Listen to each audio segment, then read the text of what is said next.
Hi guys, this is Ivy with WTI, and today I wanted to share with you the new addition to my skincare routine, this Hyaluronic Moisture Boost Serum. For starters, I really like the quality of this serum. Other serums that I've used in the past kind of like dry out my skin, or I feel like my skin doesn't really absorb them well, but that is not the case with this serum specifically. I really do appreciate the consistency of this serum.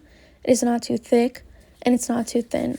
So I really love how right when I apply it, it immediately sticks to the skin, as you can see here with my hands. And I love this because it allows for the serum to really sink into my pores and do its job. As you can see, the serum is clear and it absorbs quickly into the skin and leaves you with a beautiful glow. And this is the aftermath after having used the serum. I have such a good and nice clear dewy look, which I love, and my skin in this moment felt so moisturized thanks to this serum. I love this serum so much. I've noticed a significant difference ever since I started to use it. I recommend it to anyone, but that is just my point of view.